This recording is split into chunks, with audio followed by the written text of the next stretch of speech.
साथियों नमस्कार, यशो मंगल में आपका बहुत बहुत स्वागत है। आज हम चर्चा करेंगे। एक प्रश्न आया था कि क्या भूत होते हैं। अरे भूतकाल है तभी तो भविष्य है। आप समझे ना कि भूतकाल से आप क्या शिक्षा लेते हैं, तभी तो भविष्य संवारते हैं।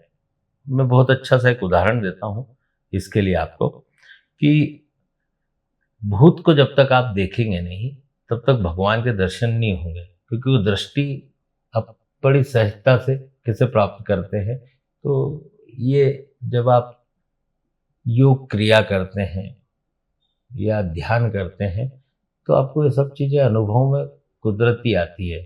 वो योगी पुरुष या साधक जो हैं वो बहुत अच्छे से जानते हैं कि उसकी परीक्षाओं के दौर होते हैं।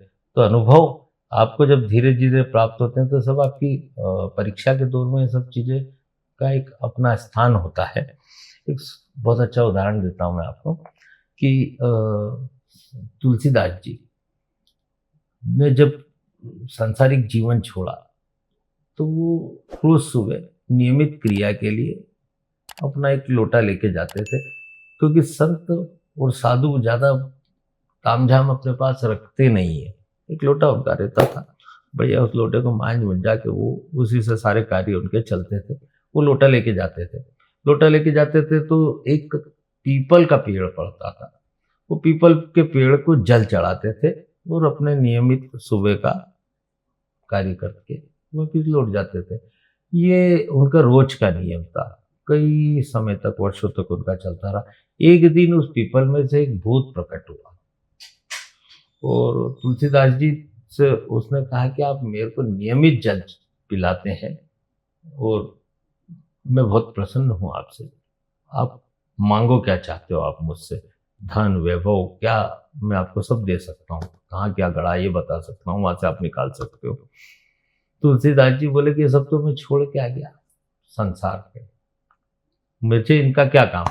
मैं तो भिक्षा लेता हूँ और हरि नाम जपता हूँ। मुझे इन सब चीजों की क्या आवश्यकता। यदि देने ही चाहते हो तो मेरे को राम से मिला दो। अब भूत महाराज बोले कि यदि राम से मैं मिला सकता तो मैं भूत क्यों रहता।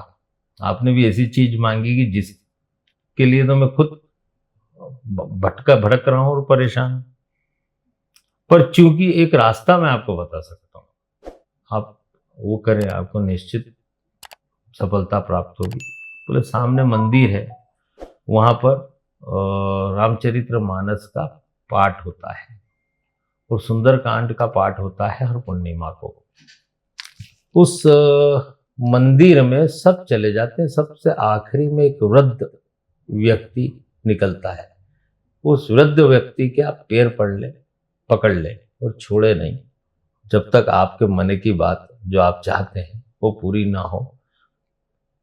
तो आपको जरूर भगवान श्री राम के दर्शन हो सकते हैं।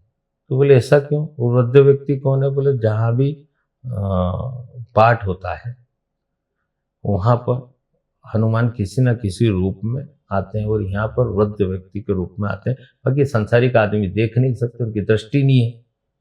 अब चूंकि हम तो भूत हैं और हम देख सकते पर हमारा सामर्थ्य नहीं है उन तक पहुंचने का।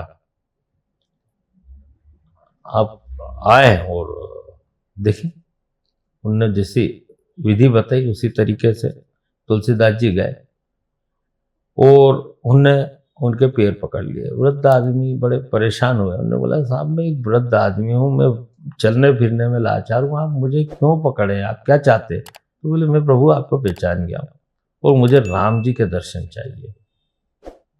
तो वो आखिर प्रसन्न हुए और उन्होंने बोला कि आप चित्रकूट के घाट पर इस समय आप चंदन घिसें और हम भगवान श्री राम जी के और लक्ष्मण जी के आपको दर्शन कराएंगे।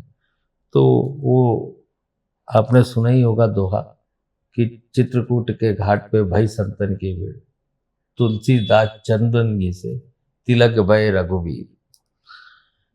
तो उस समय उन्होंने भगवान का तिलक किया और अनभिज्ञ रहे, समझ नहीं पाए। प्रभु जब चले गए तब उनने फिर हनुमान जी से बहुत अच्छी दोस्ती हो गई तुलसीदास जी की।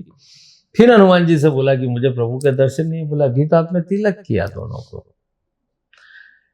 इस तरीके से हनुमान जी के संपर्क में तुलसीदास जी आए और तुलसीदास जी को दर्शन भगवान श्री राम के हनुमान जी ने कराए और रामचरितमानस की रचना की। तो जब तक भूत से नहीं मिलोगे भगवान से कैसे मिलोगे, है ना। तो ये सब चीजें हैं जो समझने की है और जानने की है, क्योंकि आपके पीछे एक डिवाइन पावर होता है और वो डिवाइन पावर ही तय करता है कि आपकी उपलब्धि कहाँ तक जाएगी। वो उस उपलब्धि तक ले जाता है जितने जितने आपके शुद्ध कर्म या दया भाव, वो लोगों का भला सोचने की भावनाएं बढ़ती चली जाएगी, डिवाइन पावर भी रिप्लेस होता है और आपकी शक्तियाँ भी उससे बढ़ती है।